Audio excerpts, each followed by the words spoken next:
Anne Frank द्वारा लिखित ये डायरी मूलतः the diary of a young girl शीर्षक से 1952 में प्रकाशित हुई, जो इतिहास के सबसे आतंकप्रद और दर्दनाक अध्याय के साक्षात अनुभव का बयान करती है। हम यहाँ उस भयावह दौर को किसी इतिहासकार की निगाह से नहीं, बल्कि सीधे भोक्ता की निगाह से देखते हैं, और ये भोक्ता ऐसा है जिसकी समझ एवं संवेदना बहुत गहरी तो है ही, उम्र के साथ आने वाले दूषणों अर्थात नैतिक पतन से पूरी तरह अछूती भी है।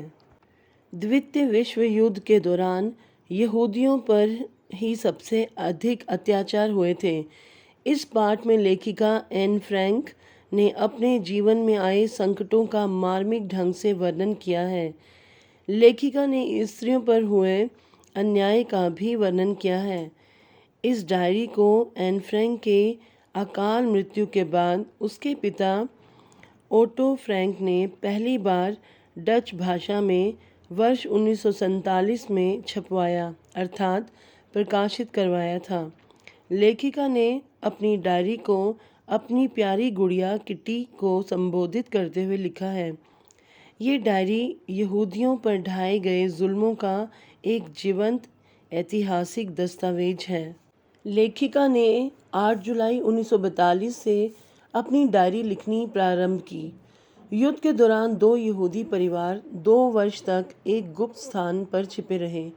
इनमें से एक लेखिका का परिवार अर्थात फ्रैंक परिवार था, जिसमें 13 वर्ष की लेखिका, जिसका नाम एन फ्रैंक था, उसके माता पिता और उसकी बड़ी बहन मार्गरेट थी। जबकि दूसरा परिवार था वान दंपति और उनका 16 साल का लड़का पीटर। इनके साथ एक और व्यक्ति रहता था जिसका नाम मिस्टर डसेल था।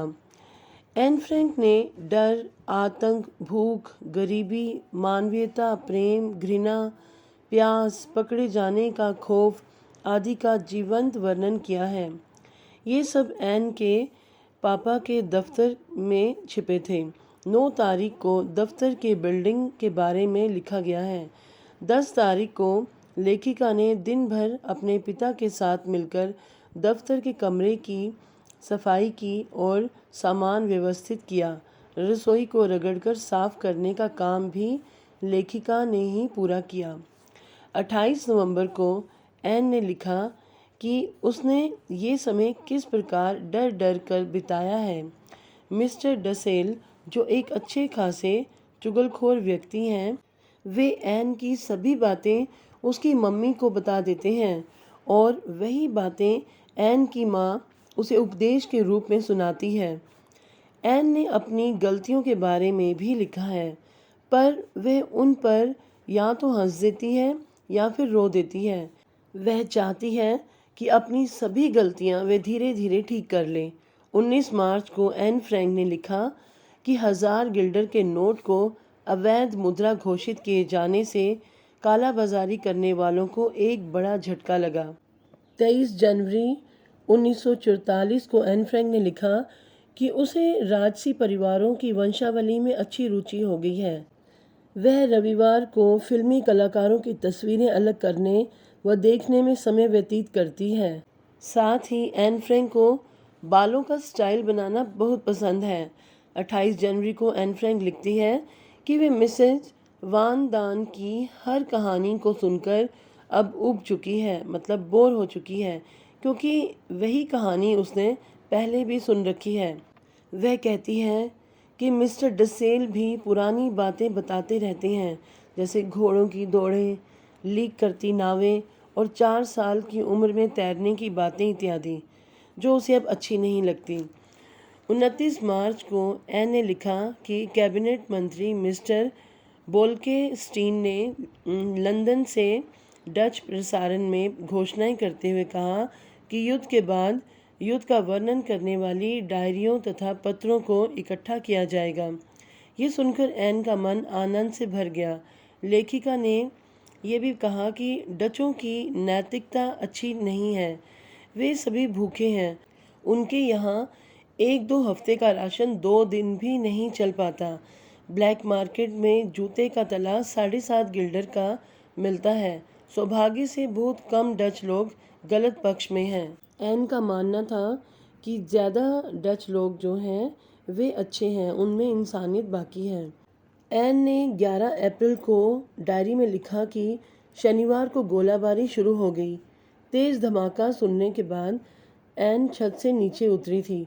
एन के चेहरे का रंग फीका पड़ गया था और उसके पापा ने उसे जल्दी ही नीचे आने को कहा था। घर में सभी लोग परेशान थे क्योंकि अब सबको पता था कि हालात और बिगड़ते ही जा रहे हैं। 13 जून 1944 को एन ने अपनी डायरी में लिखा कि सभी डच लोग ब्रिटेन का मजाक उड़ाते हैं और उन्हें कायर भी कहते हैं। पीटर के बारे में लेखिका कहती है कि वे केवल एक अच्छा दोस्त है, क्योंकि वे ये मानती है कि पीटर का स्वभाव उसके स्वभाव से बिल्कुल भिन्न है। एन कहती है कि लोग उसे घमंडी समझते हैं, परंतु वे है नहीं। एन अपनी कमियों को जानती है और उन्हें ठीक भी करना चाहती है, जबकि लोग ऐसा कह भी नहीं सकते हैं। वे लिखती है कि नारियां केवल बच्चे पैदा करने की मशीन नहीं है, नारियों ने ही समाज को बनाया है। फिर समाज उन्हें उचित सम्मान क्यों नहीं देता? औरतों की मुश्किलों को पुरुष कभी झेल भी नहीं सकते, इसलिए इन मुश्किलों या तकलीफ़ों का अनुमान लगाना भी उनके लिए असंभव है।